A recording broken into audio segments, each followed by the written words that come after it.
يا سيدي يا من عليه مؤبلي يا من إليه شكوت أهوالي يا ربي يا ربي يا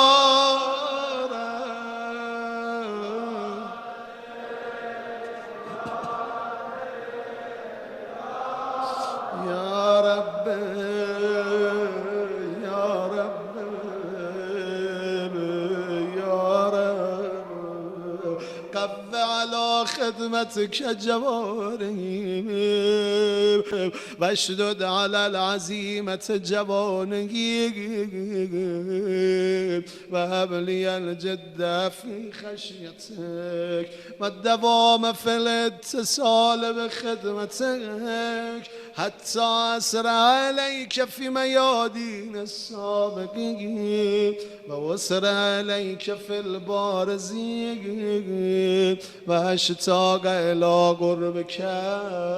في المشتاقين وأدنو منك دنو المخلصين وأخافك مخافة الموقنين وأجتمع في جوارك مع المؤمنين اللهم ومن أرادني بسوء فاردهم ومن كادني فكن واجعلني من أحسن عبيدك نصيبا عندك وأقرب منزلة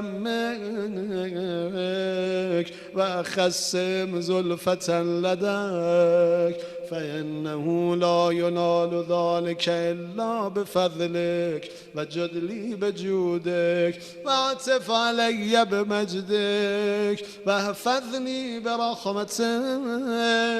واجعل لساني بذكرك لهجا وقلبي بحبك متيما وول علي بوصل إجابتك وأقلني عثرتي واغفر زلتي فإنك قضيت على عبادك بعبادتك وأمرتهم بدعائك وضمنت لهم الإجابة فإليك يا رب نسبت وجهي وإليك يا رب مددت يدي فبعزتك استجب لي دعائي وبلغني مناك فلا تقطع من فضلك رجائي واكفني شر الجن والإنس من أعدائي يا سريع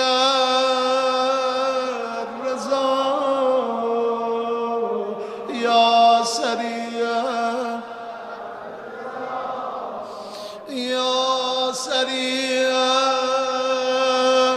الرضا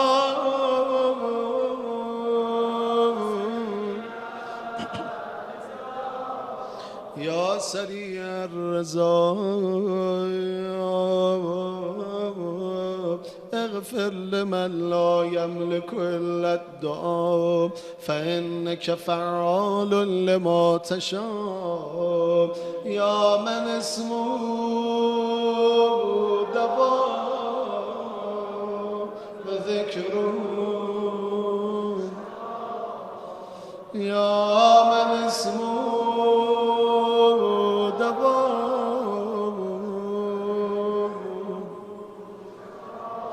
يا من اسمه دواء وذكره شفاء وطاعته غناء ارحم من رسول الرجاء وسلامه البكاء يا سابق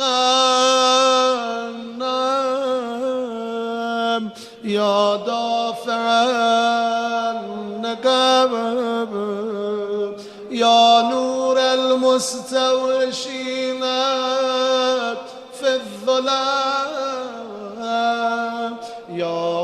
من لا يعلم صل على محمد